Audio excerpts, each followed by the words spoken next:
Hello, मैं विष्मिता दिखान।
मैं सुआना ही नहीं है क्योंकि तुसी सारे ने साड़ी पानी, मैं भी साड़ी ही पानी है। मैं भी नीलम जी अपना प्लीज म्यूट कर लीजिए। सॉरी।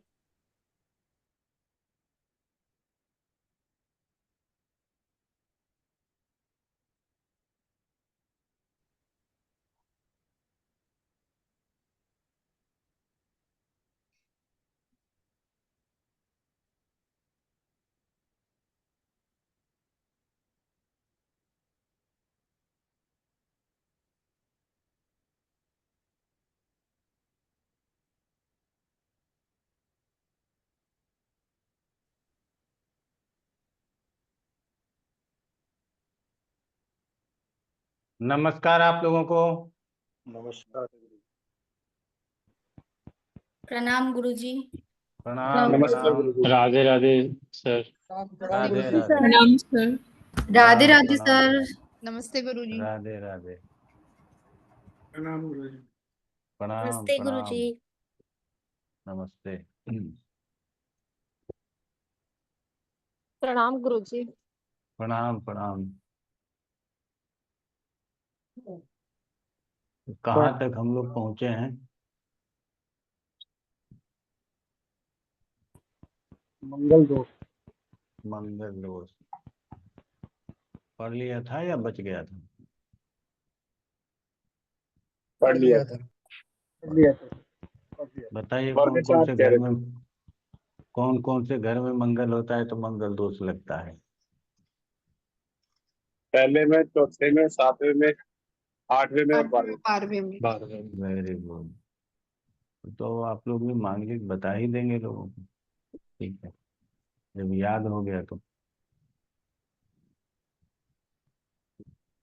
हम कौन से मंगल दोष को विशेष मानते हैं? छठा, आठवां और 12वें में यदि Eighth मंगल की राशियां house. हो तो उसको विशेष मानते हैं। चलिए, वैधव्य योग के लिए कोई एक आध उदाहरण दे सकते हैं? दूसरे, सातवें और आठवें में यदि अ, शुभ ग्रह अशुभ ग्रह हो तो उसको वैधव्य दोष या विदुर दोष। गुड। आप लोगों ने अच्छा पढ़ा है भाई। मैं क्यों मन में संदेह पाल रहा हूँ मुझे नहीं पता। ठीक है ये ना? हाँ। हाँ। तो आज मेरा फोटो कुछ अच्छा आ रहा है, आप लोग देख के बताइएगा। जी गुरु जी। हर रोज आता है वो। नहीं नहीं, हर रोज तो ठीक है, आज थोड़ा सा उसमें कुछ टेक्निकल काम आज हुआ बहुत है। अच्छा आ रहा था। हाँ, कुछ टेक्निकल काम हुआ है, इसीलिए मैं पूछ रहा था। आज कुछ ज्यादा चमक रहा है। कैमरा अच्छा। में हुआ होगा। हाँ, वही कैमरा में कुछ आया था तो वो थोड़ा सा बढ़ाया है, अपर्चर वगैरह क्या क्या, हाँ नहीं तो तो बोले इसीलिए। हाँ, प्रणाम तो गुरु जी। प्रणाम प्रणाम। चलिए, अच्छा है। गुरु जी, जी। एक प्रश्न था हाँ जी। कि जैसे मांगलिक दोष किसी कुंडली में है, लड़के की कुंडली में है हाँ और उसकी बिना मांगलिक से शादी हो जाती है, जी। तो अपन जैसे कहते हैं कि मतलब कोई मरता है तो लड़का मरता है कि सामने वाला व्यक्ति मरता है, मतलब समस्या किसको होती है? जिसके पत्रिका में मांगलिक दोष नहीं है उसको समस्या होगी ना। समझ गए ना? अच्छा। आपके हाथ में बंदूक है, सामने वाले के हाथ में नहीं है, तो नुकसान किसको होगा भाई? समझ में आया? जी गुरु जी। अच्छा है। आ, तो पिछला क्लास हम लोगों का प्रश्न उत्तर में चला गया था। अब है क्या कि ये जो हम लोगों ने पढ़ा ना, साधारण वैवाहिक जीवन और अप्रसन्न वैवाहिक जीवन, प्रसन्न वैवाहिक जीवन, वैधव्य योग, विदुर योग, कोई मायने नहीं रखता आजकल। ठीक है ना? आजकल लाइफ बड़ा फास्ट हो गया। मेरे साथ रहना है तो ठीक है, नहीं रहना है तो चलो छुट्टी लेते हैं। ठीक है ना? और आजकल हमारे सुनने में एक महीना पहले आया था कि लोग, जब वो डिवोर्स होता है ना, तो उसका भी पार्टी करते हैं। अब ये आप लोगों को पता है कि नहीं पता है, मुझे नहीं पता। उस पार्टी का कुछ नाम बोलते हैं, जो भी बोलते हो, लेकिन हमको समझ सुनने में आया है कि डिवोर्स हुआ तो मियाँ बीवी दोनों मिल करके और लोगों को गेट टुगेदर करते हैं कि हम दोनों अलग हो गए, पार्टी का आप लोग भोजन जितना करना है कर लो। ऐसा होता है? आप लोगों ने सुना? अंकित नारायण जी, सुना आपने? गुरुजी ऐसा होता है एक्चुअली। एक मूवी में 2-3 साल पहले दिखाया था, उसके बाद से कुछ ज्यादा ही होने लगा है। मूवी में क्या दिखाया था? यही कि दोनों हस्बैंड वाइफ अलग हो रहे थे, दोनों साथ में पार्टी किए थे अपने अच्छा फ्रेंड्स को बुला के। तो कुछ अच्छा। 4-5 साल जनरली सर पहले शादी। मूवी आया था। उसके बाद से ये तो कल्चर बैंगलोर में तो हम देखते हैं होता है। बहुत ज्यादा अच्छा नहीं, लेकिन कुछ लोग करते हैं। अच्छा। विक्रांत ओझा जी, आप क्या कह रहे थे? मैं नहीं अभी सब बोला, सब कोई और बीच में बोल रहे थे। हाँ वो हाँ। बोल रहे थे सर, मैं नहीं बोल रहा था। अच्छा। जनरली शादी में तो सर मैंने नहीं देखा है, लेकिन जो स्कूल कॉलेज के बच्चे रहते हैं ना, अफेयर हाँ वाले, रिलेशनशिप वाले, उन लोगों का हाँ। ब्रेकअप पार्टी करके बनाते हैं कि अच्छा। एक से ब्रेकअप हो गया तो ब्रेकअप पार्टी, अब दूसरे के साथ जब तक रहेगा तब तक, फिर ब्रेकअप होगा तो फिर एक पार्टी। एक सॉन्ग बहुत हाँ पॉपुलर हो गया हाँ था तो उसके लिए। हाँ। शादी में तो दो अच्छा घर मिल जाते हैं तो कुछ ना कुछ इश्यूज ही रह जाते हैं। अच्छा। ब्रेकअप में दिक्कत नहीं है, तब ब्रेकअप की भी हाँ पार्टी होती। हाँ, एक हाँ गाना हाँ। सुना था मैंने कि वो सुबह सवेरे उठ के मैंने मेकअप कर लिया, यस सर। आज मैंने ब्रेकअप कर लिया, ऐसे कोई गाना भी था। हाँ हाँ, यही था। मुझे मूवी बड़ा पसंद था, आप लोगों को मैं सच्ची बात बताऊं। और मैं ना 10+2 मतलब 2 साल, हम्म। वो कौन सा रोग लगा था, एक भी पिक्चर नहीं छोड़ता था, सारे पिक्चर देखे। हम्म। और +2 के बाद पता नहीं वो दिन कब आएगा लौट के, हम्म। कहाँ गया मूवी और कहाँ हम हैं। ठीक है ना? हम्म। आखिरी मूवी हमने जो देखा था, आगरा में देखा था, एक मॉल था वहां पे। और जी। वो सलमान खान था उसमें, और शत्रुघ्न सिन्हा की बेटी, क्या नाम है उसका? सोनाक्षी सिन्हा। सोनाक्षी सिन्हा। दबंग दबंग। दबंग, हाँ दबंग ही था, 1 2 नहीं था। हम्म दबंग 1 होगा या जो भी होगा वही देखा था, उसके हम्म। बाद मूवी नहीं देखा। ठीक है ना? मेरी फिल्म देखिए क्या सर, मैं आपको भेजूंगा लिंक। हाँ, भेज दीजिएगा। जी। तो और आजकल क्या हो गया है ना कि बड़ा, पहले जैसे टीवी टीवी नहीं रहा। अब आपको ओटीटी लोड करिएगा तब टीवी देखने में मजा आएगा। ठीक है ना? तो हम्म बहुत सारा चीज बदल रहा है, और उसमें उतना फास्टली हम लोग नहीं बदल पा रहे हैं। ठीक है ना? हम्म जबकि हम्म चाहते हैं कि उतना फास्टली बदल जाए, हम भी ओटीटी प्लेटफॉर्म पे जाए, हम भी लोग मतलब जैसे देख रहे हैं देखें हमको। हमारे यहाँ एक काम करती थी बहुत पहले, एक लड़की थी, उसने ना हम्म एक सीरियल हमको दिखाया था, कोई पाकिस्तानी सीरियल था। ठीक है ना? हम्म। अब जब तक वो सीरियल खत्म नहीं हुआ, मैंने सारे क्लास सस्पेंड कर दिए, सारे कंसल्टेशन बंद कर दिए, और वो पूरा देखा। ठीक है ना? हम्म उसके बाद मैंने कहा कभी अब मेरे पास मत लेके आना ये जो है सो। ठीक है? हम्म। और उसने मेरे ही क्रेडिट कार्ड से वो हाँ। ओटीटी प्लेटफॉर्म रिचार्ज कर लेती थी, तो वो सोचती थी कि सर को जो है सो थोड़ा सा इंटरेस्ट जगाएंगे तो सर कुछ बोलेंगे नहीं। हम कहे तुम मेरे क्रेडिट कार्ड से कर लिया करो, कोई बात नहीं है, लेकिन हमारे पास मत लाना। तो नशा सा हो जाता है, मैंने देखा एक बारी, बताया ना, एक जी। बारी देखा तो वो तो बड़ा कष्ट होता है। तो जनरली आजकल प्रश्न ये नहीं आता है कि मेरा वैवाहिक जीवन सुखी होगा या नहीं होगा। ठीक है ना? एक तो युवाओं के मन में भय है, और उस भय के कारण कभी कभी वो शादी के लिए मना करते हैं। उसके आसपास 2 4 दोस्तों की शादी होती है, उसमें 2 3 लोग रो रहा होता है। ठीक है ना? तो वो कहता है कि हम शादी नहीं करेंगे। तो एक तो ये होता है, दूसरा होता है, हमारे पास एक क्लाइंट का फोन आया था, गुरुजी शादी में 3 करोड़ लगेंगे। ठीक है ना? बता दो, शादी चलेगी तो करें, नहीं चलेगी तो ना करें।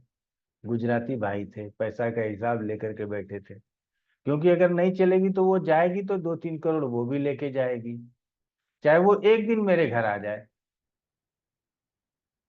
तो इतना बड़ा जो है ना झटका बर्दाश्त नहीं होगा, आप बता दो शादी करना है कि नहीं करना। तो अच्छा था, प्रश्न बहुत अच्छा था, मैंने बताया कर लो, मैं क्यों मना करूं। ठीक है ना? हमारी हो गई, हम पछता रहे हैं तो तुम भी पछताओ। ठीक है?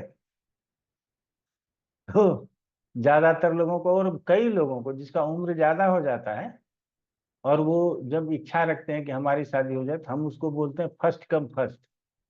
कुछ बातें आप लोगों को बता देते हैं टिप्स में, कि जो पहली लड़की अब आएगी उसी से शादी कर लेना, चाहे वो देखने में सुंदर हो नहीं हो, जो भी हो, ना बोलना ही मत, नहीं तो तुम्हारी शादी अब नहीं होगी। ठीक है ना? ऐसे में भी मैं 2 4 लोगों की शादी करा चुका हूँ। ठीक है ना? जो आया उसी को हाँ बोलो, छुट्टी करो, बाद में देखेंगे क्या होगा। तो पहले के जमाने में जो शादी होती थी वो बाल विवाह हो जाता था, कम उम्र में शादी हो जाती थी। हम लोगों को मानसिक संबंधों को की बात होती नहीं थी। ठीक है ना? शारीरिक संबंध होते थे, बच्चे उत्पन्न होते थे, 3 4 5 बच्चे लोग पैदा करते थे, और मानसिक जुड़ाव बहुत कम होता था। पति से इतना परहेज, पति नहीं परमेश्वर ही है, आप लोग जानते ही हैं, पति को परमेश्वर बोला जाता है।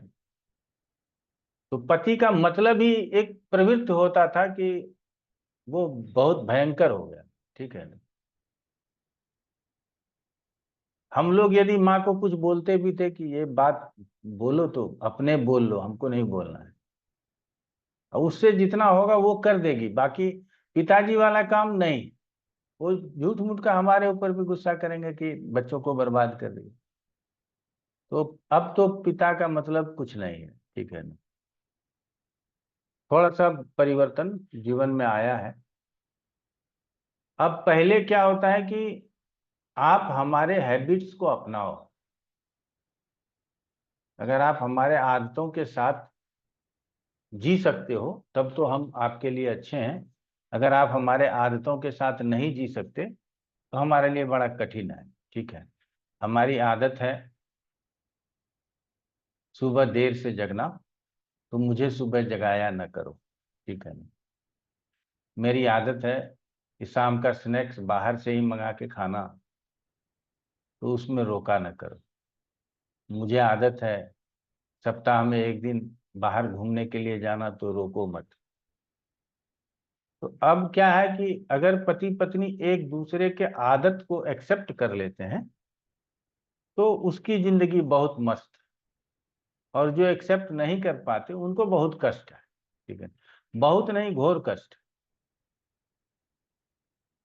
ऐसे स्थिति में हम लोगों का जो विषय वस्तु है, ये सेपरेटिव प्लानेट है, ये मरणात्मक प्रभाव देता है, ये सब कभी कभी बाएं दाएं चला जाता है, समझ रहे हैं। और जातक अपने रास्ते जा रहा है, वो अपना डिवोर्स ले रहा है।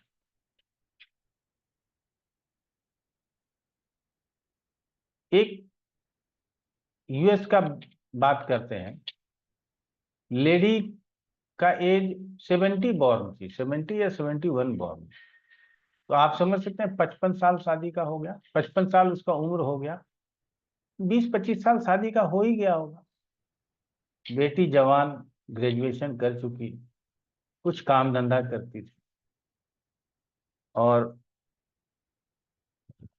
लेडी बहुत सज्जन प्रवृत्ति की थी। मैं कहानी सुनाता हूं, फिर सप्तमी पढ़ाऊंगा।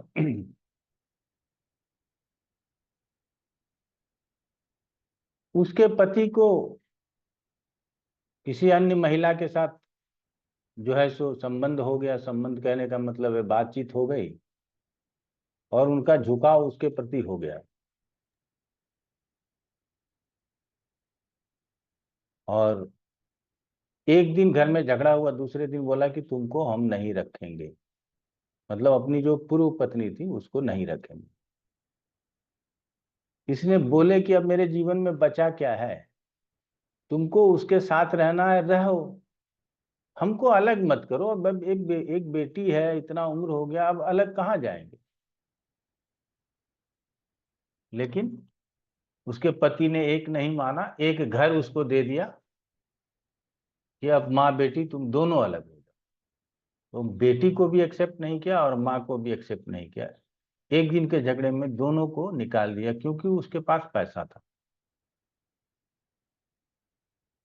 पत्नी हमेशा कॉन्ट्रेक्चुअल जॉब पे काम करती थी, तो उसी तरह से अपना जीवन यापन कर रही थी। अब उसका विचार हुआ कि जब ये काम हो ही गया, तो अब बड़ा घर था उसको बेच करके एक छोटा घर खरीद लेंगे। बेटी चूंकि यूएस बॉर्न है तो वहीं रहेगी, अभी मास्टर करेगी, नौकरी लेगी, और हम वापस इंडिया आ जाए। अब बताइए, जब वो स्वीकार भी कर रही है कि तुमको अगर उसके साथ रहना है तो हमको कोई प्रॉब्लम नहीं है, लेकिन घर खत्म, बर्बाद मत करो, घर को रहने दो। लेकिन घर को भी नहीं रहने दिया। ऐसा चांडाल कौन सा ग्रह हो गया जिसने उसको इस तरह का पनिशमेंट दिया। और फिर इसने कुछ मांगा नहीं, फिर तुमको जो करना है, हमारे मुकद्दर में तकलीफ लिखा है तो हम उसी को बर्दाश्त कर लेंगे। फिर जो किया उसने किया, फिर इसने कुछ मांगा होगा नहीं। ठीक है, जब इसके बावजूद भी तुमको हमको अलग करना है तो फिर कर दो, कोई प्रॉब्लम नहीं। तो कभी कभी बड़ा आता है कि बताओ, ऐसे लोगों के साथ भी इस तरह का व्यवहार हो जाता है। ठीक है ना, तो बड़ा तकलीफ होता है। अब आ जाते हैं कि जब संबंधों की बात आती है, आपको जो प्रश्न आएगा, अब वो शादी से संबंधित नहीं आएगा, संबंधों से संबंधित आएगा। ठीक है ना, कि हमारे संबंध कैसे होंगे, पति के साथ कैसे होंगे, प्रेमी के साथ कैसे होंगे। हमारे 3 लोगों के साथ हमारा बातचीत चल रहा है। पहले वाले के साथ अच्छा रहेगा, दूसरे वाले के साथ अच्छा रहेगा, तीसरे वाले के साथ अच्छा रहेगा। आप बताओगे जिसके साथ अच्छा रहेगा उसके साथ में शादी की बात कर लूंगी, उसके साथ आगे बढ़ जाऊंगी। ठीक है। तो अब बात शादी की नहीं होती, संबंध की होती। तो किसके साथ टिकाऊ संबंध होगा ये आपको जांचना जरूरी है। इसीलिए हम अब लड़के और लड़की की पत्रिकाओं में सबसे पहले चंद्रमा के ऊपर गौर करते हैं। समझ रहे हैं कि उसका दिमाग तो ठीक है ना, और दिमाग ठीक नहीं है तो बड़ी परेशानी है। चाहे वो लड़का हो या लड़की हो, दोनों के चंद्रमा को चेक कर लीजिए। चंद्रमा यदि बहुत पीड़ित हो गया तो उसका मानसिक संतुलन नहीं होगा और ना ही वो अपने जीवन को संतुलित तरीके से जी पाएगा। पहले ग्रहों को समझ लीजिए, लड़का हो या लड़की, शुक्र चेक करो। ठीक है, क्योंकि जो हार्मोनल प्रॉब्लम देता और हमारे अपोजिट सेक्स के बीच जो संबंध होते हैं उसके लिए कारक शुक्र होता है। बहुत अच्छे स्थिति में भी होता है और बहुत बुरे स्थिति में भी होता है। तो शुक्र यदि बुरे स्थिति में है तो वो संबंधों के लिए अच्छा नहीं है। उसके संबंध यत्र तत्र हो सकते हैं। और बहुत अच्छे स्थिति में यदि शुक्र है और यदि उसके संबंध हो गए, वो संबंध फिर अटूट हो जाएगा, फिर वो जीवन भर उसके साथ लेके चलेगा, फिर कहानी खत्म होने वाली नहीं है। तो शुक्र का छठे में होना, 10वें में होना, 11वें में होना, 11वें में शुक्र अच्छा है भाई, वृद्धि वाले स्थान में है। लेकिन क्या किया, आपके कामनाओं की वृद्धि कर दी। बाकी शुक्र के जितने प्रकृत हैं सबकी वृद्धि हो जाएगी और आप उसको पूरा करने के लिए अपना हद तक प्रयास कर लो। ठीक है ना। आप लोग सुनते होंगे ये साइको किलर है, ये है, फलाना है, ढिमकाना है। ठीक है। तो मैक्सिमम ऐसे साइको लोगों का शुक्र खराब होता है और चंद्रमा खराब होता है। ठीक है ना। ये दो चीज खराब होता है। और यदि इसमें कहीं मंगल का सहयोग हो गया तो वो रेपिस्ट हो सकता है। वो गलत तरीके से भी काम को पूरा करना चाहेगा। तो सबसे पहले हमने कहा संबंधों के लिए सप्तम को देखेंगे कोई दिक्कत नहीं है, पंचम को भी देखेंगे कोई दिक्कत नहीं है, लेकिन चंद्रमा और शुक्र को समझना जरूरी है। मजे की बात है कि गुरु जिसको देखता है उसको बढ़ा देता है। ठीक है ना। अभी शुक्र लगन में बैठा, सप्तम में बैठा, एकादश में बैठा, तीसरे में बैठा, चतुर्थ में बैठा। चतुर्थ में सबसे बलवान दिग्बली होता है और गुरु ने उसको दृष्टि दे दिया। तो ऐसे जातक राजा हो गए, राजा के समान भोग करने वाले हो गए। तो राजा तो एक रानियां होती नहीं थी, 2-3 रानियां होती थी और रानियों के बाद भी दासियों के साथ संबंध हो जाते थे। दासी पुत्र होता था। आप लोग जब राजस्थान में जाएंगे, जो लोग राजस्थान के तरफ के होंगे उनको पता होगा, वहां पे गढ़बहार और गढ़भीतर 2 प्रकार के राजपूत होते हैं। ठीक है ना। तो जो गढ़भीतर है वो रानी से पुत्र है और जो गढ़बहार राजपूत है वो दासी का पुत्र है। अंतर यही है। एक इतिहासकार हमको इस बात को समझा रहे थे। और जो गढ़बहार राजपूत है राजस्थान में, वही यूपी बिहार में कहा जाता है वो कोयरी कुर्मी जाति के लोग हैं। वो अपने हिस्ट्री में यही लिखा था। मैं जब राजस्थान गया था तो राजस्थान के ही एक इतिहासकार के साथ जो है सो हमारा उठना बैठना हो गया, तो वही सब बातों को बता रहा था।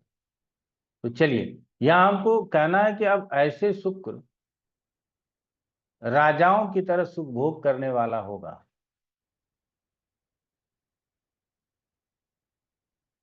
तो उसके अब तो सरकार ने एक पे, चाहे आप प्रधानमंत्री हों, चाहे आप कितने भी बड़े अपराधी हों या कितने भी बड़े सज्जन लोग हों, एक पत्नी ही जायज है, उसके बाद सब नाजायज। ठीक है, एक पति ही जायज है, उसके बाद सब नाजायज। तो अब ये एक पति के ऊपर लागू कम होता है। हमने कहा कि हमारा जो समाज है वो पुरुषोचित है, पुरुषों से चलता है। स्त्रियां हमेशा कमजोर पाई गई, और जब भी जरूरत होता है पुरुष उसको दबाने का प्रयास करता है, इसमें कहीं कोई कमी नहीं करता। तो इसीलिए आप को हमेशा से ये देखना पड़ेगा कि हमारा, अब इसको यदि चरित्र के रूप में आप समझना चाहेंगे, बहुत लोग पूछता है कि हमारे पति का चरित्र कैसा है, हमारे पत्नी का चरित्र कैसा है। तो अब इसको चरित्र से समझ करके देखना कितना उचित होगा मुझे नहीं पता। मैं सबको कहता हूं कि दिमाग को बंदिश में न रखें, ठीक है ना। बहुत सारे ऐसे लड़कियां हैं जिसको कि लड़के न तलाक नहीं दे रहे हैं ताकि उसका उम्र ज्यादा हो जाए, उसकी शादी दोबारा ना हो, ठीक है ना। तो उसकी मानसिकता को समझो, ठीक है।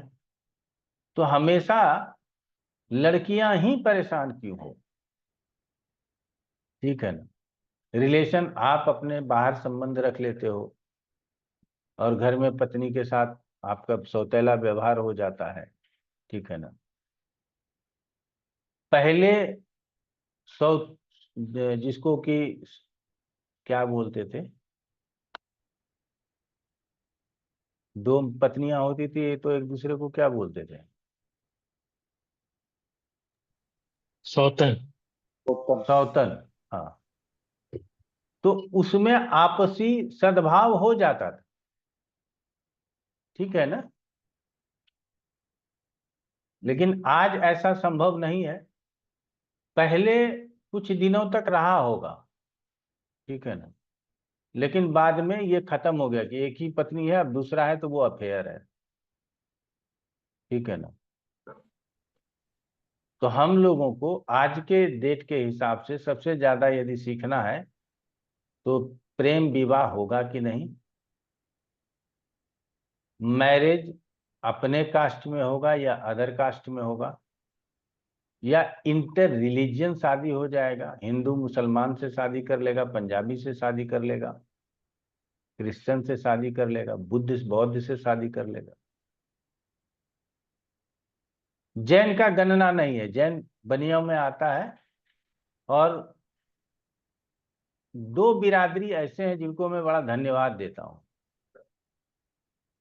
एक बिरादरी है जिसको आप बनिया बिरादरी कहते हैं, ठीक है ना।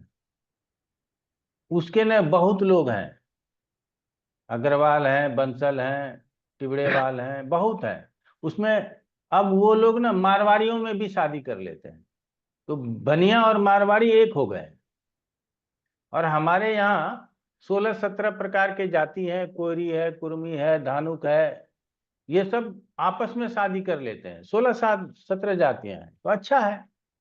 उसमें रमैया है, आपस में शादी कर रहे हैं। उन 16-17 जातियों में भेद नहीं है, उसमें शादी हो गया तो कोई दिक्कत नहीं, ठीक है ना। अब तो उन लोग वैश्य में भी आना चाहता है कि अगर लड़का अच्छा है वो आकर के वैश्य को भी इनवाइट करेगा कि आप हमारे यहाँ शादी कर लीजिए, क्या दिक्कत है आजकल, ठीक है ना। तो कहीं पहले इस तरह से समाज में हुआ कि हमारे कैटेगरी का जो अन्य जाति है उसमें हम शादी करें आपस में। नहीं तो छोटी छोटी जातियां, छोटे छोटे कहाँ को ढूंढते रहेंगे। तो 16-17 जातियां हो गई, अब जो है सो आपस में शादी कर रहे हैं, जिसको आप अभी मोदी जी क्या नाम बोलते हैं,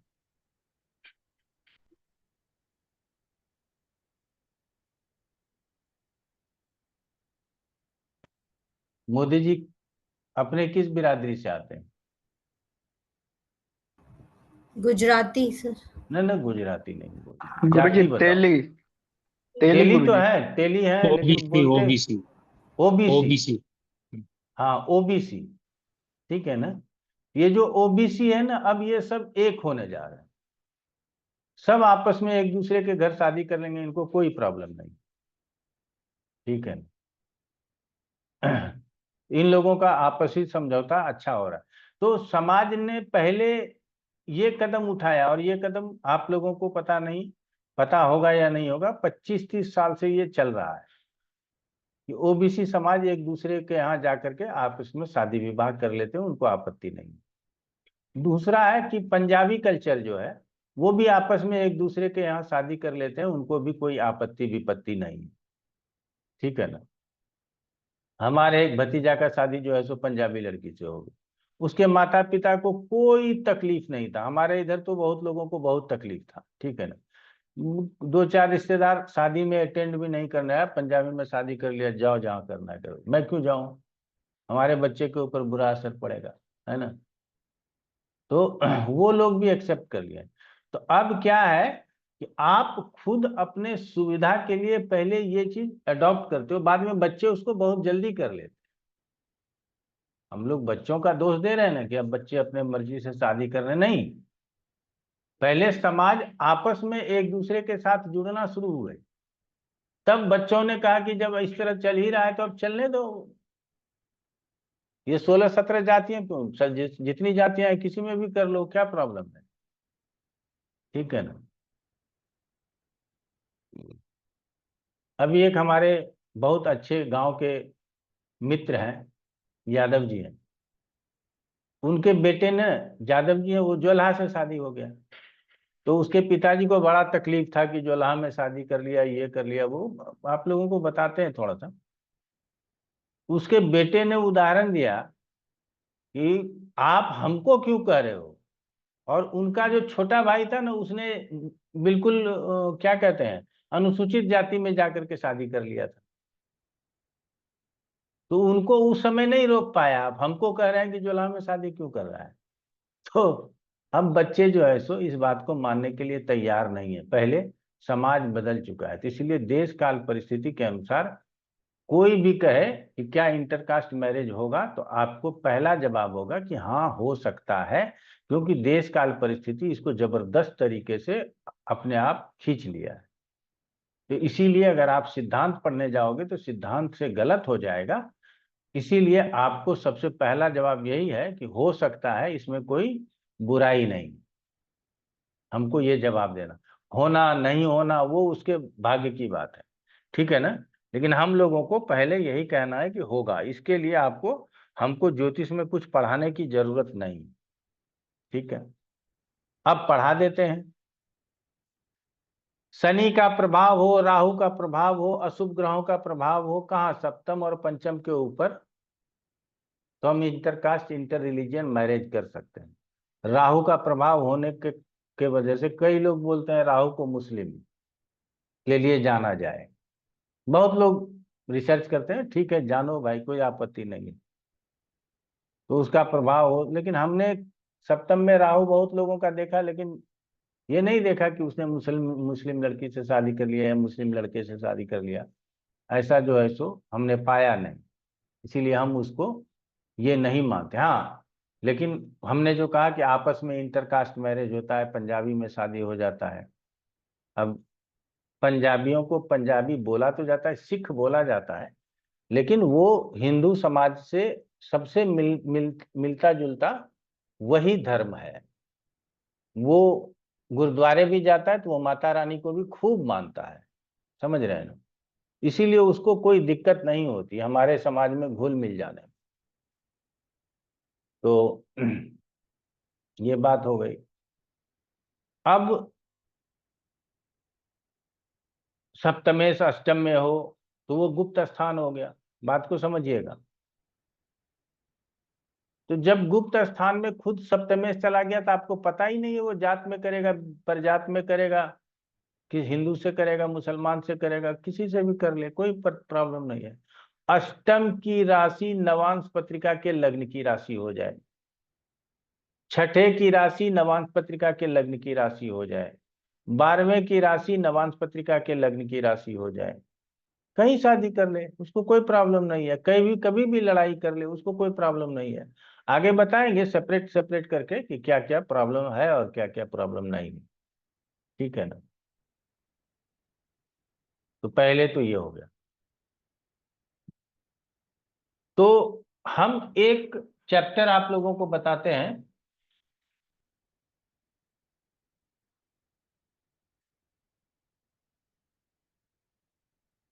फल दीपिका में आप लोगों को पढ़ना है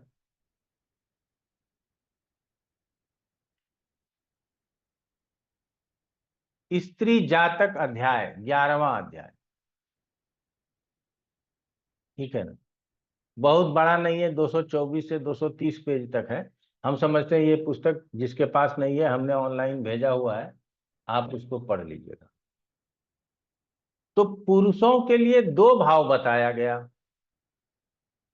7वां और 11वां, कि इन दो भावों में दो या दो से अधिक ग्रह हो तो दो या दो से अधिक शादी हो सकती है। और महिलाओं के लिए चतुर्थ और सप्तम,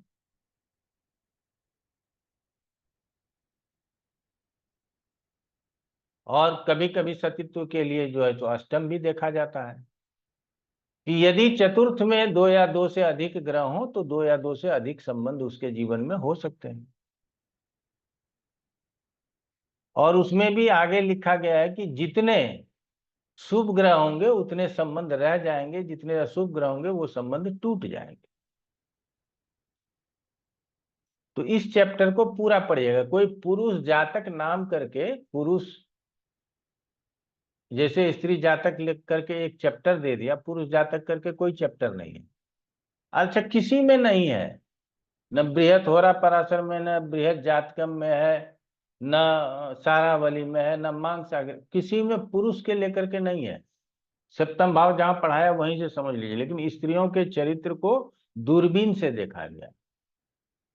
हमारे ज्योतिष में भी स्त्रियों के चरित्र के लिए दूरबीन लगाया गया। तो ये हमने पहले ही कहा है कि पुरुषोचित समाज है, इस समाज में ऐसी भावना का होना बहुत बुरी बात नहीं है।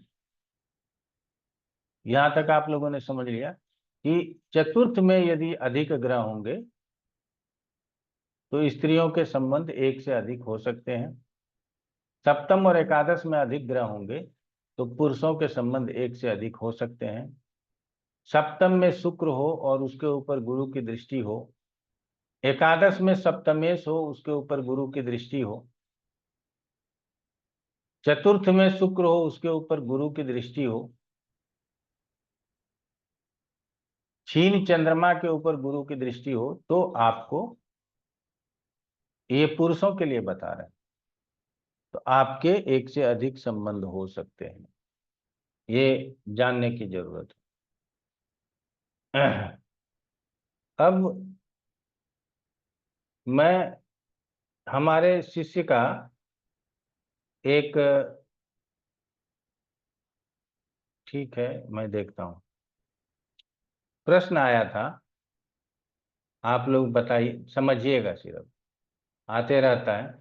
प्रणाम गुरुजी, कुछ प्रश्न कृपया उत्तर देने की कृपा करें, ठीक है ना। मेल पे आया था तो उसको मैंने निकाला है। शुक्र सौंदर्य का कारक है और बुध त्वचा का, तो यदि किसी जातक के कुंडली में शुक्र बुध की युति हो तो क्या जातक की त्वचा सुंदर होगी? हाँ होगी, ठीक है। और यदि शुक्र और चंद्रमा जो मन का कारक है साथ हो तो क्या जातक मन से सुंदर होगा? नहीं, मन से कामी होगा, ठीक है ना। भोगी होगा, सांसारिक होगा, विलासी होगा। केंद्र स्थानों को शास्त्रों में विष्णु स्थान भी कहा गया है, फिर भी शुभ ग्रहों को जब वे केंद्र का स्वामी होते हैं तो केंद्राधिपत्य दोष क्यों लग जाता है? ठीक है, तो इसका जवाब बहुत लंबा चौड़ा होता है। आप लोगों को केंद्राधिपत्य दोष पढ़ाए हैं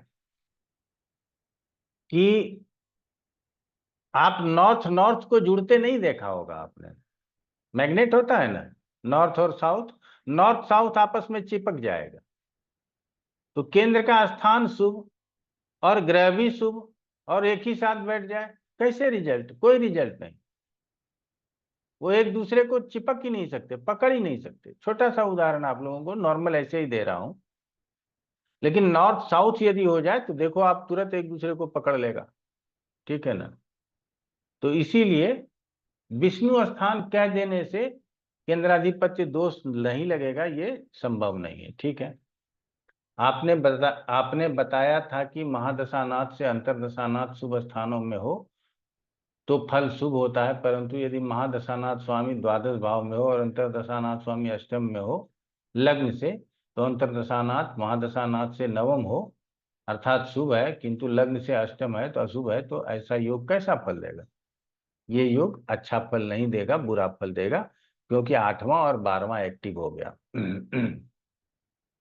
गुरुजी कृपया करके एक ऐसा वीडियो बनाएं जिसमें आम जीवन की समस्याओं के उपाय तथा बाधक एवं मारक ग्रहों का प्रभाव कैसे कम किया जाए, इसका समाधान बताया जाए, ताकि जातक या जातिका को सही दिशा में मार्गदर्शन मिल सके। ठीक है ना?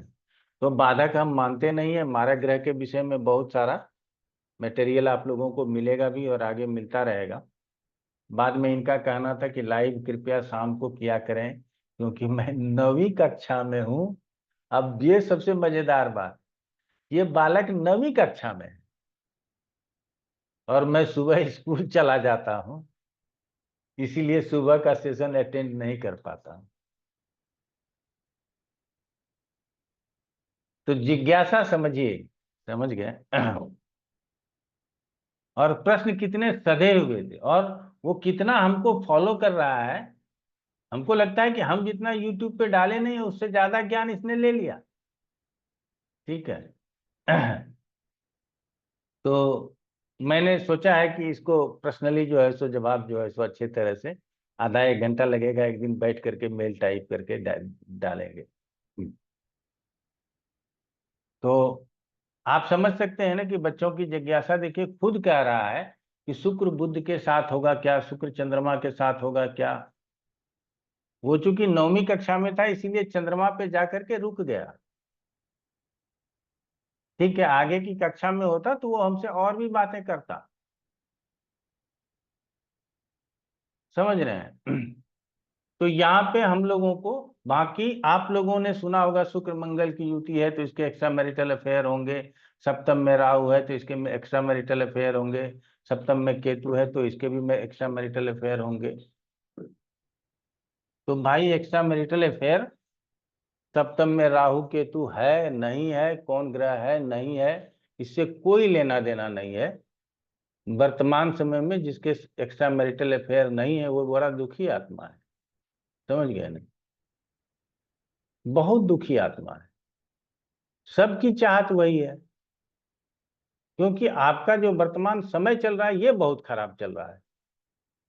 तो ऐसे स्थिति में हम लोगों को पहले देश काल परिस्थिति को समझना है, उसके मोटिव को समझना है, और फिर ये देखना है कि उसके शुक्र की, चंद्रमा की, गुरु की स्थिति क्या है।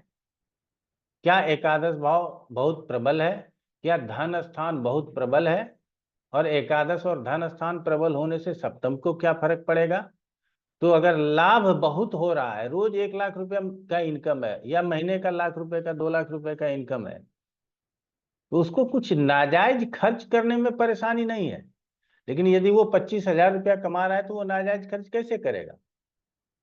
तो जिसके पास जितना धन होगा उसके पास उतना ही विकल्प होगा एक्स्ट्रा मैरिटल अफेयर रखने का। तो इसीलिए धन और लाभ स्थान को भी गौर से देखने की जरूरत है। ठीक है ना? बाकी लोग कहते थे कि ये शहरों में बहुत ये सब प्रॉब्लम होता है, ट्रायंगल लव रिलेशन होता है, ये होता है। अब तो आप मीडिया में देखो ना, गांव से ये सब निकल के आ रहा है, ठीक है ना। तो ये गांव में है या शहर में है ये तो भूल जाइए, क्योंकि अब जिसके हाथ में मोबाइल है वो सब शहर में है। वो अमेरिका में जीना चाहता है तो अमेरिका का दृश्य देखे, इंडिया में रहना चाहता है इंडिया का दृश्य देखे। जो चीज वो अपने जुबान से बोलेगा गूगल वही निकाल के उसको दिखा देगा, ये देख लो। तो इसीलिए अब किसी के लिए कुछ भी चीज दूर थोड़ी है, आप अपने पास गूगल रखते हैं यही काफी है, ठीक है ना। अब हमारा फोन यहाँ रखा हुआ है, हम आपको पढ़ाते रहते हैं, लोग कहता है कि ये सोया हुआ भी सुनता है। ये हमको ज्योतिष के बारे में अगर हम कुछ चलाएंगे ना तो ये ज्योतिष से रिलेटेड सवाल हमारे नजरों के सामने आता रहेगा। कभी कोई ज्योतिषाचार्य आ जाएगा, ये भी पढ़ाते हैं वो भी पढ़ाते हैं, इधर आ जाओ उधर आ जाओ।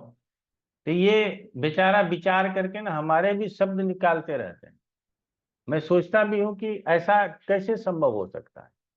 लेकिन मैं अपने बेटी से एक दिन बात कर रहा था कि बेटा जो है ना वो लटकाने वाला बैग एक हमारे लिए खरीद देना। तो तुम्हारे एंगेजमेंट में जो मैंने बैग लिया था ना तो सब बोलते थे बस का कंडक्टर लग रहे हो, ठीक है ना। तो अब शायद बस का कंडक्टर ना लगे वैसा बैग खरीद देना। अब आपको यकीन नहीं होगा, इंस्टा में खोलूं तो बैग ही बैग, फेसबुक खोलूं बैग ही बैग। हमारा मैं उस दिन समझ गया कि ये सुनता है, और अभी तक बैग पीछा नहीं छोड़ा है, जबकि मैंने बैग खरीद लिया, लेकिन वो बैग अभी भी दिखाई दे रहा है। एक दिन एक शर्ट के ऊपर हमने कहा कि बेटा ऐसा देखो तो ये वाला शर्ट अच्छा लगता है क्या। पापा ये लेकिन अच्छा नहीं होगा, फिर भी एक मंगा देते हैं। उसने एक मंगा दिया। अब आप नहीं समझोगे, उसी उसी टेस्ट का शर्ट हमारे नजरों के सामने रोज आता है, ठीक है। बड़ा प्रॉब्लम है। इसीलिए गूगल जो है ना आपका ऐसा साथी है, आप जहर बोलोगे वो जहर दे देगा, ठीक है ना। आप बोलो कि हमको नदी में डूबना है तो वो सारे तरीके बता देगा कैसे डूब सकते हो। आप बोलो हमको फांसी लगा के मरना है, वो सारा पता बता देगा कहाँ से क्या मिलेगा, कहाँ रस्सी मिलेगा, कहाँ स्टूल मिलेगा, सब बता देगा, और कैसे टंग जाओ। गांठ कैसे लगाना है ये भी बता देगा। इसीलिए अब दूर नहीं है। तो इस प्रश्न को आप लोग हल जो करेंगे उसमें सबसे पहले अपने वर्तमान समय को और आसपास को चेक करेंगे, ठीक है। इसमें शादी विवाह के मामले में हिंदुस्तान के अलग अलग शहरों में अलग अलग तरीका है। मुंबई में जाओ आप, एक ही लिफ्ट में सवार हो और आपके सामने दो चार लोग और हैं, आप सामने वाले को देख के मुस्कुराओगे नहीं तो बुरा मानते हैं वो लोग। और दिल्ली में यदि आपके लिफ्ट में कोई सवार है और उसको देख करके मुस्कुरा जाओगे तो बुरा मान जाएंगे, ठीक है ना। तो बड़ी प्रॉब्लम है भाई। मुंबई में एक दूसरे को देख करके मुस्कुराए तो कोई प्रॉब्लम नहीं, दिल्ली में मुस्कुराए क्यों हंस रहे हो देख करके, तो यह समस्या है। तो आपको ये कल्चर को भी जानना जरूरी है कि कहाँ कौन किस तरह का कल्चर चलता है। क्लियर हो गया। उसके बाद सप्तम को हम लोगों को समझना है। अब क्या है, पत्नी को दबाव में रखें। आप लोग प्रश्नों को समझते जाइएगा, दो दो लाइन में उत्तर है, ज्यादा उत्तर है नहीं। आप किसी किसी घर में क्या होता है,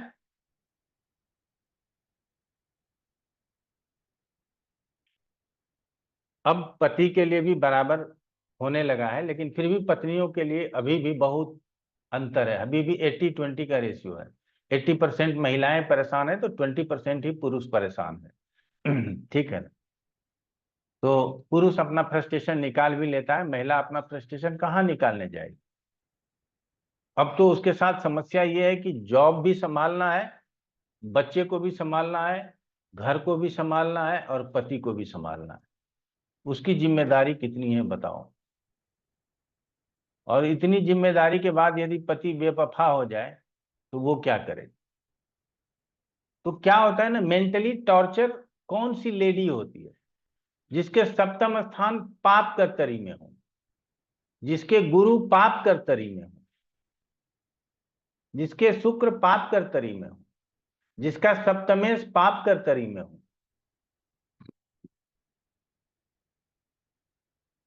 तो सास ननद अलग से अपना मेंटल टॉर्चर देगी, हस्बैंड अलग से मेंटल टॉर्चर देगा। मारेगा नहीं उसको कोई, लेकिन मेंटली बहुत टॉर्चर करेगा, इतना टॉर्चर करेगा कि वो सुसाइड कर ले, वो मैके भाग जाए, वो शादी के लिए डिवोर्स कर। कई माताएं अपने बच्चों के डिवोर्स के लिए कारण बनती हैं, ठीक है ना। तो माताओं को भी ये समझना चाहिए कि बच्चे को अपना जिंदगी जीने दो, वो अगर कुछ शिकायत करता है तो कहो वो तुम्हारा घर है, अपने घर को संभालना सीखो। नहीं, अगर किसी ने कुछ बोला चलो यहाँ आ जाओ, फिर उसको देखते हैं यहाँ बुलाएंगे, डांटेंगे, ये करेंगे, वो करेंगे। एक चार्टर्ड था बेचारा, पत्नी भक्त था, माँ का इकलौता पुत्र था। अब उसकी पत्नी कहे कि माँ को हटाओ, अब वो माँ को कहाँ रखाएगा। और वो कहता था तुम जो कहोगी हम तुम्हारा सब बात मानेंगे, लेकिन माँ को घर में रहने दो। उसकी वजह से पत्नी उसको पीटती थी। एक दिन उसने दिखाया कि यहाँ शकल पे नोच लिया है, यहाँ नोच लिया, हमको जूम मीटिंग में दिखाया, गुरुजी देखिए हमारी हालत क्या कर दी। और उसके बाद पिताजी के पास चली गई, और जब हम वहां गए तो उसके पिताजी ने भी मुझे मारा।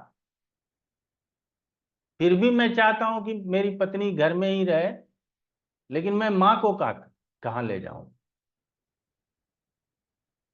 तो हमने उसको समझाया कि अब पत्नी को छोड़ दो 1-2 साल के लिए, तुम अपने माँ के साथ रहो, आया रख लो, वो खाना पीना बनाएगी, खाएगी, खाओ पियो, मस्त रहो। उसके अपने अकल ठिकाने आएंगे तो तुम्हारे घर आएगी, नहीं तो नहीं आएगी। तो अब वो कितना बर्दाश्त करे। मैंने ये पुरुषों की घटना बताई और आंखों देखी बताई। तो कई, अच्छा ना, इसको हम कहते हैं वो मेंटल डिसऑर्डर। ऐसी महिलाएं जो है ना मेंटली रिटायर्ड है, आप उसको बांध करके और डॉक्टर के पास ले जाओ, उसको सपोर्ट मत करो। उसके माता पिता को भी चाहिए था कि उसको डॉक्टर से दिखाए, जो अपने पति के साथ इतना क्रूरता कर रही है, अपने सास को साथ में नहीं रखना चाहती, और वो नॉर्मल हाउस वाइफ है, उसके सारे पैसे उड़ा देती है। तब ये एटीट्यूड है। अगर वो काम कर रही होती और कुछ कर रही होती तब क्या होता। तो ये इस तरह की बातें आती हैं। तो आप लोगों को अपने अपने आसपास के समाज, आपके पास कौन उपस्थित हुआ, उसको देखने की जरूरत है। अगले क्लास में 2 पत्रिका दिखाएंगे जिसमें लगेगा कि इसमें तो डिवोर्स सवाल ही नहीं उठता और डिवोर्स हो रहा है, ठीक है ना। तो हम जो बताते हैं 2 या 2 से अधिक ग्रह यदि किसी भाव भावेश या कारक को पीड़ित करे, उस भाव भावेश और कारक से संबंधित समस्याओं को समझना चाहिए, ठीक है। उससे संबंधित समस्याएं आएंगी। अब आप लोगों को सप्तम में ही बता देते हैं कि सप्तम से छठे 8वें 12वें में अशुभ ग्रह ना हो, सप्तमेश से छठे 8वें 12वें में अशुभ ग्रह ना हो, गुरु से छठे 8वें 12वें में अशुभ ग्रह ना हो, शुक्र से छठे 8वें 12वें में अशुभ ग्रह ना हो। ये अलग से इस रूल को याद रखिए कि जिस भाव का भला देखना चाहते हैं, जिस भाव का शुभ परिणाम चाहते हैं, जिस ग्रह का शुभ परिणाम चाहते हैं, जिस भावेश का शुभ परिणाम चाहते हैं, उससे छठा 8वां 12वां यदि पीड़ित है तो भी उसके जीवन में परेशानी होगी, ठीक है। और यदि किसी भाव से, किसी भावेश से, किसी कारक से, किसी ग्रह से, जो भी मानो, जिस समय आप पत्रिका देख रहे हो आप भावेश मान के देख रहे हो, कारक मान के उस ग्रह को देख रहे हो, या साधारण एक ग्रह मान करके देख रहे हो, उस ग्रह से तीसरे, छठे और 11वें में यदि अशुभ ग्रह हो तो वो ग्रह बलवान। जिस भाव से तीसरे, छठे और 11वें में अशुभ ग्रह हो वो भाव बलवान। जिस भावेश से तीसरे, छठे और 11वें में अशुभ ग्रह हो वो भावेश बलवान। आज इस चीज को मोटी ज्योतिष है, पकड़ के दिमाग में बिठा लीजिए, बहुत काम आएगा। भाव भावेश कारक हम लोगों ने समझ लिया है, चौथे स्थान से ही हम लोगों ने समझ लिया था। अब हमको आगे बढ़ने की जरूरत है, यहाँ हमको समझने की जरूरत है। समझ रहे हैं? अब शास्त्र क्या कहता है द्विविवाह योग के संबंध में मैं कुछ बातें आप लोगों को बोलता हूं, लिखाना नहीं चाहता। आप लोग नोट्स बना लीजिएगा तो अच्छा है, नहीं बनाइएगा तो बाद में हमारा नोट्स जाता रहेगा आपके पास, आपको सहयोग हो जाएगा। कहता है सप्तमेश और शुक्र द्विस्वभाव राशि में हो तो द्विस्वभाव राशि के नवांश में हो तो द्विविवाह योग कहेंगे। अब द्विविवाह योग आज कैसे कहेंगे, बड़ा मुश्किल है। ठीक है, 2 विवाह होगा, ये पहले कहते थे तो अच्छा था, ठीक है ना। अब ये डालमिया था और डोकानिया था, ये नहीं पता मुझे, स्वतंत्रता सेनानी था, उसने 4 शादियां की थी, ठीक है ना। मैं फिर किसी दिन पढ़ूंगा, कुछ तो समझ में आएगा, तो मैं उसका नाम ही भूल गया हूं तो पढ़ूंगा क्या। और वो जिन्ना का बड़ा अच्छा मित्र था। जिन्ना जब दिल्ली से जा रहा था तो अपना घर उसी को दे करके चला गया। उसने 4 शादियां की थी, उसको कोई रोक टोक नहीं था। अब आप कर सकते हो क्या, हिंदू मैरिज एक्ट बन गया, 1 शादी, तो फिर द्विविवाह पढ़ाते क्यों हो? तो अगर पत्नी मर गई या डिवोर्स हो गया तो दूसरी विवाह, गलत तरीका है। 2 संबंध बोलो,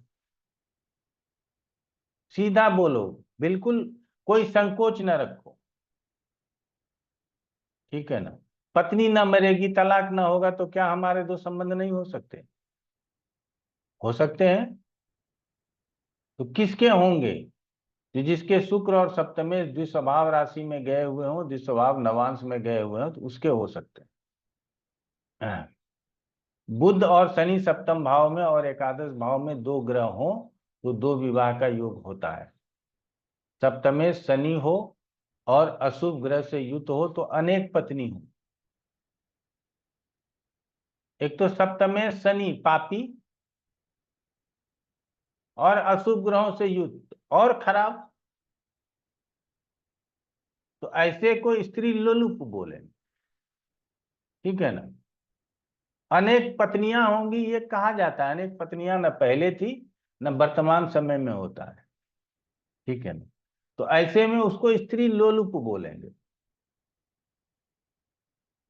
अपने जीवन में न जाने कितने स्त्रियों के साथ उसका संबंध हो सकता है, ठीक है ना। तो शनि सप्तमेश हो और अशुभ ग्रहों के प्रभाव में हो, क्लियर हो गया। लेकिन उसकी लोलुपता परिपूर्ण तब होगी जब शुक्र का पोजीशन अच्छा होगा। अगर शुक्र का पोजीशन खराब हो गया तो वो स्त्री लोलुप रहेगा, लेकिन वो उसको प्राप्त नहीं कर पाएगा। प्राप्त करने के लिए शुक्र का अच्छा होना जरूरी है, ठीक है। तो इस तरह से बातों को समझने की जरूरत है। द्वितीयेश, लग्नेश और षष्ठेश 7वें भाव में अशुभ ग्रहों के साथ हो। ये द्वितीयेश धन स्थान का स्वामी हो गया, लग्नेश खुद लगन का स्वामी हो गया, और षष्ठेश द्वादश, किससे द्वादश? जाया स्थान से द्वादश। तो हमारा द्वादश हमारा सैया सुख बताता है, तो हमारे सप्तम का द्वादश हमारे पत्नी का सैया सुख बताएगा। आप लोगों के समझ में ना आया हो तो बताइएगा। हमारा द्वादश हमारा सैया सुख बताता है, तो हमारे सप्तम का द्वादश अर्थात छठा स्थान हमारे पत्नी का सैया सुख बताता है। तो यहाँ वही कह रहा है, लग्नेश, लग्नेश जिस भाव में हो उस भाव के प्रति बड़ा आसक्त होता है, तो सप्तम में है तो सांसारिक सुख भोगों के प्रति आसक्त होगा। द्वितीय सप्तम में है तो इतना धन लेकर के सप्तम में आया है, तो सांसारिक सुख भोग करने के लिए आया है और किसी काम के लिए नहीं आया है। और सैया सुख का स्वामी सप्तम में है, तो उसको सैया सुख चाहिए चाहिए और कुछ चाहिए नहीं। इसीलिए ऐसे जातक का द्विविवाह योग हो सकता है। तो इसीलिए हमने कहा कि द्विविवाह बोलने की अब जरूरत नहीं है, दो संबंध बोलने का जरूरत है। ठीक है, आगे और समझ लेते हैं। बलि सप्तमेश केंद्र या त्रिकोण में हो और दशमेश से दृष्ट हो। अब ये ना दशमेश को क्यों घसीट दिया गया पता नहीं, ठीक है ना। लेकिन घसीटा गया है, हमारे शास्त्र ने घसीटा है, तो कोई ना कोई कारण होगा। तो आप लोगों को इसको बड़े आराम से समझना है कि बलि सप्तमेश केंद्र या कोण में हो, इसका मतलब है कि सप्तमेश बहुत बलवान हो गया और दशमेश से दृष्ट हो जाए। तो ये केंद्र का केंद्र के स्वामी के साथ संबंध तो बता रहा है, और केंद्र और कोण में है, तो दृष्टि कहां कहां से आ सकती है वो आप जानते हो। दूसरे से दृष्टि आएगा, एकादश से दृष्टि आएगा यदि पंचम नवम में बैठा है, और सप्तम में बैठा है तो लगन से दृष्टि आएगा, चतुर्थ में बैठा है तो दशम से दृष्टि आएगा, दशम में बैठा है तो चतुर्थ से दृष्टि जाएगा। ये सातवीं दृष्टि का परिणाम है। तो ये मान लिया। बाकी शनि मंगल गुरु तीसरी आठवीं नौवीं आठवीं दृष्टि भी मंगल रखता है, सातवीं और चौथी भी दृष्टि रखता है। शनि तीसरी और 10वीं दृष्टि भी रखता है, और गुरु 5वीं और 9वीं दृष्टि भी रखता है। ठीक है ना, तो उसको भी हम लोग संभाल लेंगे। तो ऐसे में दशमेश की दृष्टि का मतलब है कि हमारा कर्म जो है वो उसकी लिप्तता सांसारिक सुखों के साथ है। सप्तमेश और दशमेश यदि आपस में एक्सचेंज कर ले, आपस में युति कर ले, और सप्तमेश दशमेश की युति के ऊपर शुक्र या गुरु का प्रभाव पड़ जाए, तो ऐसे जातक अपने कार्य क्षेत्र में किसी के साथ रिलेशनशिप में चले जाते हैं। तो ऐसे जातक के लिए कभी कभी लोग पूछते हैं ना, इसकी शादी कहाँ होगी, तो हम देखते हैं दशमेश सप्तमेश दशमेश के साथ है, गुरु की दृष्टि है, जहां नौकरी कर रही है वहीं किसी लड़के या लड़की से हो जाएगी, ज्यादा दिमाग लगाने की जरूरत नहीं। तो वर्क प्लेस पर किसी के साथ इंगेज हो जाना वो दशम बताएगा। ठीक है ना, आगे बढ़ लेते हैं। बलि सप्तमेश एकादश में हो और एक दूसरे के ऊपर दृष्टि डाल रहा हो। बलि सप्तमेश एकादश में एकादशेश के साथ हो या एक दूसरे के ऊपर दृष्टि डाल रहा हो। एक तो पहले से बलून है, उसको फूंक मार के फुला दिया। सप्तमेश एकादश में सांसारिक सुख भोगों की वृद्धि, और एकादश से दृष्ट, एकादश के स्वामी से दृष्ट,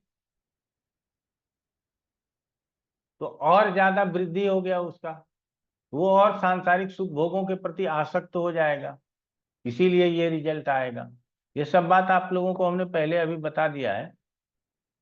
सातवें भाव का स्वामी पाप ग्रह के साथ हो या दूसरे सातवें में पाप ग्रह हो, ये दोनों जो है, ऐसे स्थिति में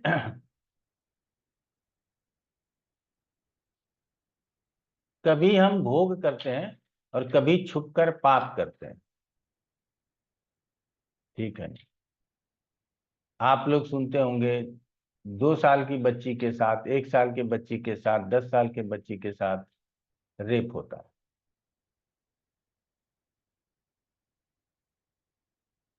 तो ये रेप नहीं है, ये छुपकर पाप कोई कर रहा है। आप जान लिए तो समाज जान लिया, देश जान लिया, कोर्ट कचहरी में बात चली गई, अन्यथा बात समाप्त। और आज के एज में भी हमको नहीं लगता कि 50% बातें भी कोर्ट कचहरी तक पहुंच रही हैं। लोग अपने सामाजिक स्टेटस को लेकर के, और प्लस जो गलत काम करने वाला है वो क्योंकि घर का मेंबर है, तो अब किसकी शिकायत लेके जाऊं, भाई की शिकायत लेके जाऊं, चाचा की शिकायत लेके जाऊं? तो शिकायत ही दर्ज नहीं होता, लेकिन पाप होता है। तो जिसका सप्तमेश, सप्तम स्थान शुक्र, ये सब पाप प्रभाव में हो, वैसे जातक छुप करके पाप भी करते हैं। एक्स्ट्रा मैरिटल अफेयर की तो बात अलग हो गई, लेकिन वो छुप करके भी पाप करते हैं, ऐसे गलत कार्य करते हैं। ठीक है, चलिए। सातवें भाव में छठे भाव का स्वामी, 12वें भाव का स्वामी हो तो दूसरा विवाह होता है। लग्न में पाप ग्रह बैठा हो तो सप्तम को पापी ग्रह देखेगा, तो पहला विवाह टूट जाएगा, दूसरा विवाह होगा। मंगल और शुक्र दूसरे, चौथे, 8वें या 12वें भाव में हो और शुक्र कमजोर हो। अब यहाँ पे देखिएगा, दूसरे, चौथे, 8वें और 12वें, 4 ही भाव की बात की गई है। लेकिन जब आम लोगों से बात करेंगे ना, तो कहेगा मंगल शुक्र कहीं भी बैठा है तो ये भोगी होगा, इसके तो अफेयर होंगे ही। मूर्ख ज्योतिष भी बता रहा है इस बात को। जो 2 दिन पढ़ता, यही सब पढ़ा करके लोग ज्योतिष बना देता है।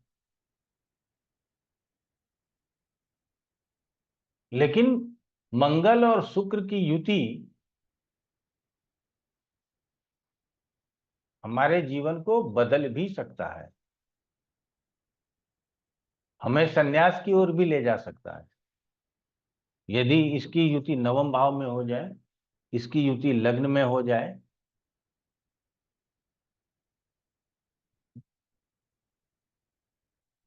तो जो अच्छा ना, जिसको शुगर होगा चीनी वही खाना छोड़ेगा ना, कि पूरा परिवार चीनी का डब्बा बंद करो, अब कोई नहीं खाएगा। तो ये समझिए कि जो सांसारिक सुखों में लिप्त होता है वही संन्यास लेता है।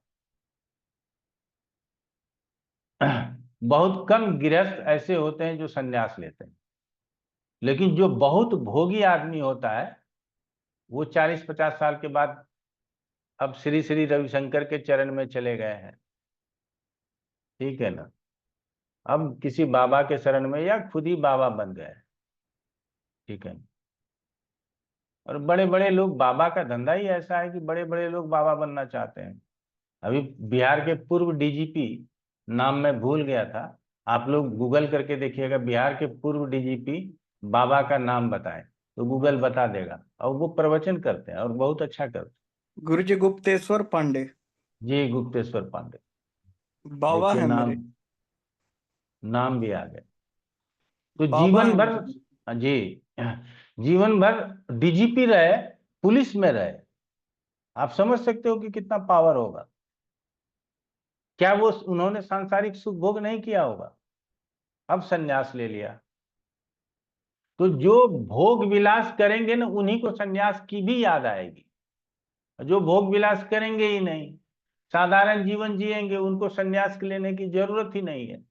वो तो पहले से ही सन्यासी हैं, गृहस्थ सन्यासी हैं। ठीक है ना, इस बात को समझने की जरूरत है। गुरु दूसरे भाव में हो, जन्म कुंडली में एक से अधिक विवाह का योग हो, तो दूसरा विवाह प्रौढ़ा अवस्था में होता है। गुरु दूसरे में है तो प्रौढ़ा अवस्था का मतलब है 55-60 की उम्र में जाकर के फिर से शादी कर लेना। अब दिग्विजय सिंह ने तो उसका भी रिकॉर्ड तोड़ दिया, वो तो 70 के आसपास जाकर के शादी कर लिया। ठीक है ना, 60 के बाद ही शादी किया। पत्नी मरी, किसी पत्रकार पत्रकार के साथ उसके संबंध उजागर हुए, बाद में उससे शादी कर लिया। चलो चैप्टर क्लोज कर देते हैं। ठीक है ना, आज भी लोग उसको संसद भेज देते हैं। बताइए, हमारे देश में कई लोग ऐसे हैं। हमारे, अब कह ही देता हूं, जब आज अपने दूसरे मूड में है तो कहने में कोई दिक्कत नहीं है। बाबा साहब भीमराव अंबेडकर, उनके पत्नी, पहली पत्नी का देहांत हो गया। उन कुछ स्वास्थ्य संबंधी परेशानी थी। उनको 4 बच्चे, 4 बेटा 1 बेटी थी। तो 3 बेटा भीमराव अंबेडकर का मर गया। उस समय बीमारी होती होगी जिसमें बचना मुश्किल होता होगा, तो मर गया। 1 बेटा 1 बेटी। और उन्होंने 1948 में आजादी के बाद जब वो थोड़े दिन बीमार हुए ना, तो एक डॉक्टर थी जिसने उसका सेवा सत्कार किया, और वो ठीक हुए तो उसी डॉक्टर लेडी से शादी कर लिया। 1956 में तो शायद वो गुजर ही गए। आप 1948 में क्यों शादी कर रहे हो? और भारत सरकार में हमारे वाजपेयी जी थे, उनको भारत रत्न दे दिया। ठीक है ना? क्यों भारत रत्न दे रहे हो ऐसे भोगी आदमी? लेकिन आप गांधी के बारे में, भीमराव अंबेडकर के बारे में, विवेकानंद के बारे में बोल नहीं सकते। आप ड्राइंग रूम में बोल सकते हो, चौक चौराहे पे नहीं बोल सकते। ठीक है ना?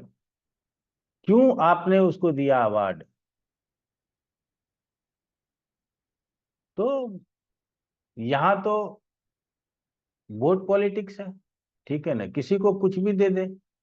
मोदी जी जो मुसलमानों को ईदी भेजे, वो शुभचिंतक होने के नाते थोड़ी भेजे। अगर 30-35 लाख ईदी भेजे या 15-16 लाख जो भी भेजे, उसमें से अगर 15-16 हजार भी वोट मिल जाएंगे तो एक आध सीट का अंतर आ जाएगा। ठीक है ना? तो सुविधा के अनुसार संसार चलता है। तो हम संसार कैसे चलता है इसके पीछे से सिद्धांत लगावें, कम से कम जब सप्तम भाव को पढ़ें तो। क्लियर हो गया? तो सप्तम भाव समाप्त हुआ। ठीक है? आप लोगों के मन में जो भी प्रश्न आएगा पूछ लीजिएगा अगले क्लास में, आज नहीं पूछे। दूसरा है, अगले क्लास में हम वर्ग चार्ट पढ़ाएंगे, खोडस वर्ग चार्ट पढ़ाएंगे। पूरी क्लास में वही वर्ग चार्ट चलेगा। तब तक आप लोग आज मैंने जितने भी बातें बोले हैं उन बातों को स्मरण कीजिएगा, पत्रिका में लगा करके देखिएगा। अब ये नहीं शुरू कर दीजिएगा कि अपने घर परिवार के पत्रिका में लगाए और कल से लड़ाई शुरू हो गया कि तुम्हारा तो गुरु दूसरे स्थान में, तुम प्रौढ़ावस्था में एक शादी और करोगे। ऐसा नहीं बोलना है। ठीक है ना? और सत्यम ब्रियात प्रियम ब्रियात अप्रिय सत्यम नो ब्रियात। गांधी जी सत्य बोलते थे। ठीक है ना? लेकिन हमारा शास्त्र कहता है कि अप्रिय सत्य न बोलो। ठीक है ना? चलिए ठीक है। एक समय था कि वो मुजीबुर रहमान, क्या नाम था बांग्लादेश का संस्थापक? शेख मुजीबुर रहमान गुरुजी। हाँ, उसका कितना मूर्ति लगा हुआ था बांग्लादेश में, सब तोड़ दिया। पता नहीं हमारे गांधी जी का कब ये हाल होगा। ठीक है ना? इस कई एकड़ में जो है सो जगह छेक के रखे, उसमें गेहूं बोया जाए तो कितने लोगों का पेट भर जाएगा। ठीक है ना? चलिए, अच्छा है। एक आध प्रश्न यदि आप लोगों के मन में हो रहा हो तो कर लीजिए। जी मीनाक्षी जी बताइए। सर वो एक कुंडली थी ना प्रॉब्लम वाली, वो अगर देखना चाहते हैं तो याद एक मिनट, एक मिनट, एक मिनट, एक मिनट। ये सब बात पहले बोलना चाहिए। वो आप पढ़ा रहे थे तो हम डिस्टर्ब नहीं किए। एकदम डिस्टर्ब करके बोलिए कि पहले आप मेरी कुंडली देखो फिर बाद में बात करेंगे। बताओ, डेट ऑफ बर्थ बताओ। सर 6 सितंबर 1990।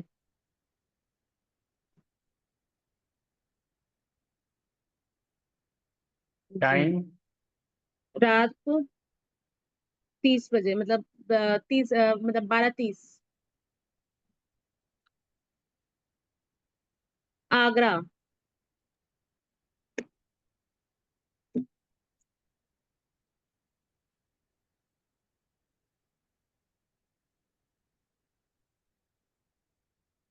प्रॉब्लम बताइए। सर वो आप बोले थे ना कि ये जो नवम का लॉर्ड शनि सप्तम में बैठा हुआ है, फिर भी इसका शादी में दिक्कत आ रहा है। ये अलग होके बैठी है अपनी बेटी के साथ, और हस्बैंड इसको बुला ही नहीं रहा है। उसने सेकंड लड़की मतलब किसी और के साथ, पहले इन लोग का मैंने उस दिन बताया था, पहले लिव इन था, फिर माँ बाप को जबरदस्ती मना के शादी की है, फिर बच्चा हुआ है लड़की। ये लड़की की कुंडली है। अब वो लड़की मायके में बैठी है, जॉब कर रही है, अभी उसकी जॉब की छूट गई है, परेशान है वो। एक तो देखो इसका ना जनवरी 2025 में बुध में राहु की दशा शुरू हुई। ये दशा खराब है, ठीक है ना। और हम्म। राहु से पहले मंगल की दशा थी, और बुध में मंगल, मंगल था कहाँ, द्वादश में, ठीक है ना। तो हम्म। द्वादश में बैठा ग्रह भी अच्छा रिजल्ट नहीं देता, ठीक है ना। तो जी। यहां से इसका प्रॉब्लम शुरू हुआ मंगल में, जब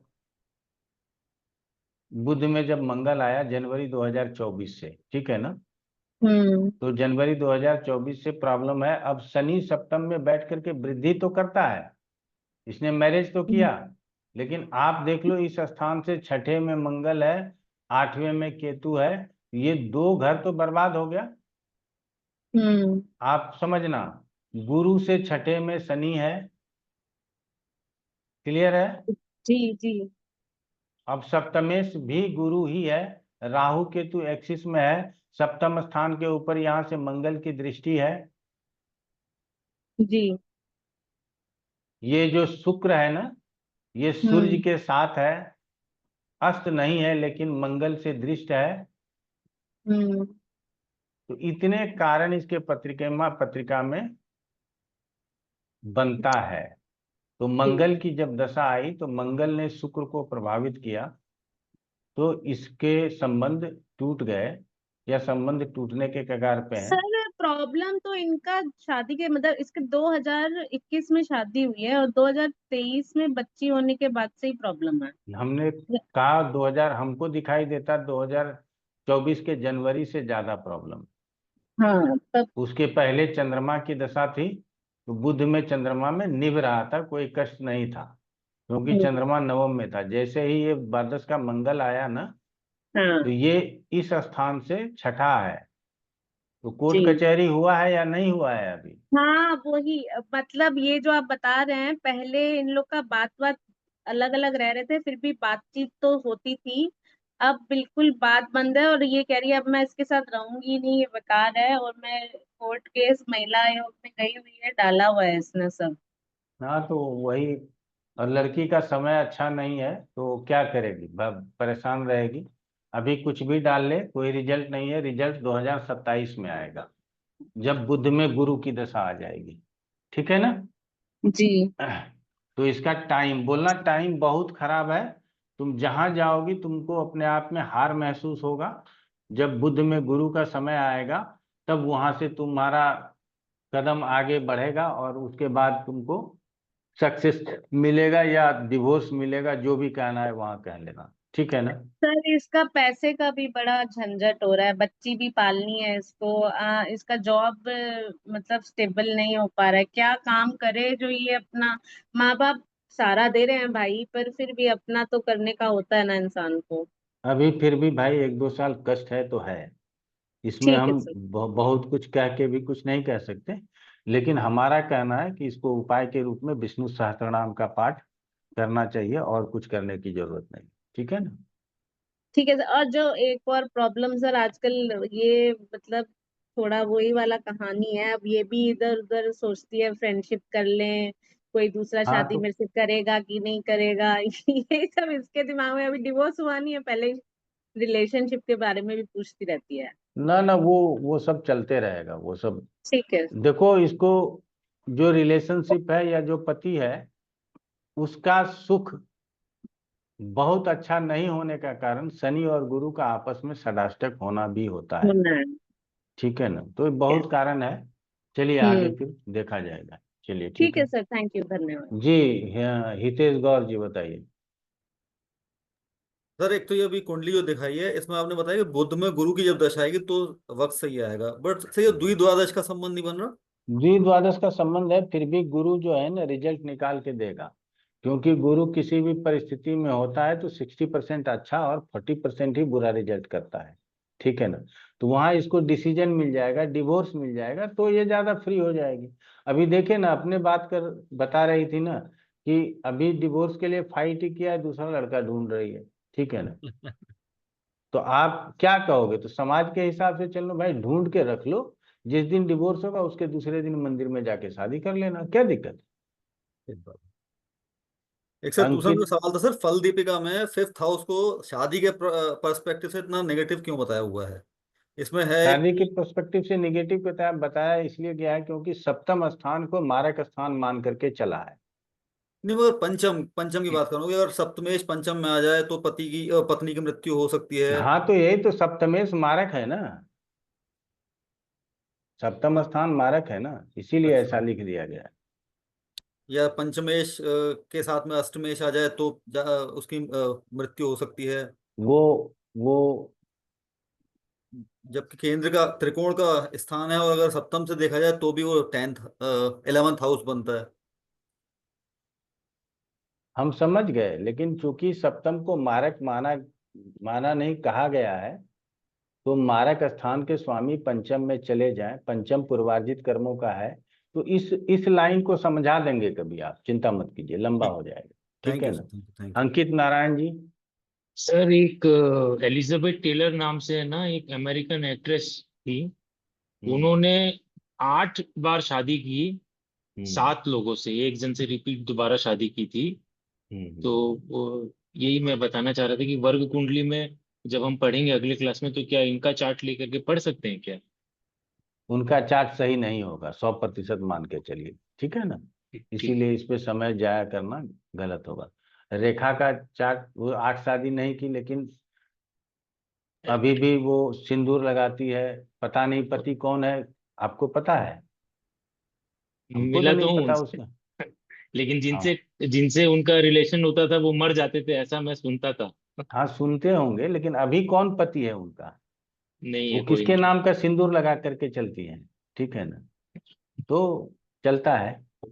चलिए, अच्छा है जी। विक्रांत ओझा जी बताइए। गुरु जी प्रणाम। तो गुरु जी मेरा प्रणाम। सवाल ना थोड़ा सा, मतलब मुझे आज ना किसी ने भेजा एक अपना जन्म कुंडली, हम्म। हाथ से बनाया हुआ। तो उसमें हम्म। बड़े सारे अलग अलग चार्ट, उच्च ग्रह चार्ट, नीच ग्रह चार्ट, अथ चंद्र ग्रह चार्ट, ये सब कहाँ यूज होता है? नहीं यूज होता, अब जो बना के भेजा है वो जाने। आप काहे दिमाग लगा रहे हैं? उससे बोलिए हमको डेट ऑफ बर्थ दो, ये अपने पास रखो, ठीक ठीक है ना। है। उतना दिमाग लगाने का जरूरत नहीं है। आप डेट ऑफ बर्थ मांग लीजिए, टाइम मांग लीजिए। बोले तुम्हारा पंडित पागल है, उच्च ग्रह, हम चंद्र से रिलेटेड चार्ट समझ सकते जी हैं। लग्न से रिलेटेड चार्ट समझ सकते हैं, नवांश जी कुंडली समझ सकते हैं। अब जी। उच्च ग्रह से चार्ट, नीच ग्रह से चार्ट, ये कौन सा चार्ट है भाई? हाँ तो वही। उसको बोलिए कि पंडित जी का धन्यवाद करो, हमको अगर हमसे पूछना है तो डिटेल दे दो, कब पैदा हुए थे, कहाँ पैदा हुए थे, और किस तारीख को पैदा हुए थे, कल्याण हो जाएगा। नहीं तो यही उच्च नीच वाला चार्ट लेकर के घूमते रहो, ठीक है ना। ठीक है, इसमें ज्यादा दिमाग लगाने की जरूरत धन्यवाद। नहीं। पीटी अंकित शर्मा जी, पंडित अंकित शर्मा जी बताएं। गुरु जी, शनि और मंगल छठे को एक्टिव कर रहे हैं, तो उस व्यक्ति की लड़ाई झगड़े बहुत होते हैं। तो उसके लिए क्या उपाय बताया जाए, जैसे छठा मंगल एक्टिव। स्तोत्र पढ़ाओ भाई, मंगल स्तोत्र पढ़वाओ। छठा एक्टिव होगा तो लड़ाई झगड़ा होगा, ये स्वाभाविक है। छठा और लड़ाई झगड़ा केसरी। शत्रु का स्थान है। हम एक शब्द में बोलते हैं ना, शत्रु स्थान है, तो लड़ाई झगड़ा किससे करोगे? शत्रु से करोगे। अब तो लड़ाई गुरु झगड़ा जी, हो रहा है, बात पूरा कर लेने दो। लड़ाई झगड़ा हो रहा है, आपको क्या हारना है कि जीतना है? मतलब सबसे होता रहता है ऐसे, जैसे कहा भी जाते हैं। हम जो पूछे उसका जवाब ये नहीं था, हमने कहा लड़ाई झगड़ा हो रहा है, तो हारना है कि जीतना है? जीतना ये गुरु जी। जीतना है गुरुजी, तो मंगल स्तोत्र का पाठ करना पड़ेगा, ठीक है ना। दिनेश शर्मा जी, हमने तो एक आध प्रश्न मांगे थे, आप लोगों ने ज्यादा प्रश्न दिया, गुरु जी, ठीक है, अच्छा है। अभी आपने बताया था कि सप्तमेश पढ़िए और दशमेश का देश को, तो दशमेश को सप्तम का चतुर्थ मान के नहीं सोचा जा सकता? अच्छा, हाँ, दशमेश को, दशम स्थान को चतुर्थ, सप्तम का सुख मान करके देख सकते हैं आप, ऐसा क्या दिक्कत है, ये भी देख सकते हैं। हाँ, कर्म के अलावा सप्तम का बिल्कुल चतुर्थ बिल्कुल मान के भी बिल्कुल, ये भी देख सकते हैं, सप्तम का सुख है ही। और क्यों सप्तम का सुख है? जिसके पास धन है उसी को सप्तम का सुख है, जो अच्छा पैसा कमाएगा उसी को सप्तम का सुख है, ठीक है ना। कौन ऐसा माता पिता पहले के जमाने में भी पूछते थे जमीन कितना है, जगह कितना है, मकान कितना है, भैंस कितना है, बैल कितना है? हर समय आपके सामर्थ्य के अनुकूल ही लड़की आपको मिली है। जिसके पास सामर्थ्य नहीं है उसको लड़की नहीं मिली, और उसको अगर मिली है तो वो शादी चली नहीं, ना पहले चली ना आज चली, ठीक है। हमारे गांव में एक प्रकाश ठाकुर है, वो नाई है, जो दाढ़ी बाल बनाते हैं ना गांव में, उसको बोलते हैं। उसने 3 शादियां की। कहता है उसको न लाने में दिक्कत है न भगाने में दिक्कत है, और तीनों को में से बारी बारी से जिस दिन किस मूड हुआ, आज इसको पीट के भगा दिया, दूसरे को उठा के ले आया। फिर 2-4 महीने उसको रखेगा, फिर उसको पीट के भगा देगा, फिर तीसरे को ले आएगा, ठीक है ना।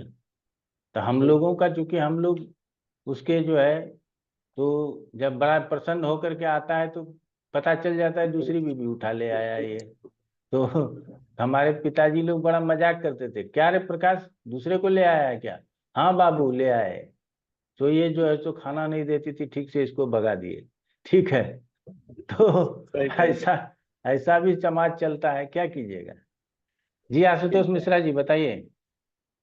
गुरु जी प्रश्न नहीं है, बस जितने व्याख्यान सुनता हूँ आज के विवरण में आपने एक्चुअली विवेकानंद जी का नाम सुना, तो उनकी भी स्टोरी कभी सुनाइएगा, अटल बिहारी और उनके साथ भी विवेकानंद का हमने।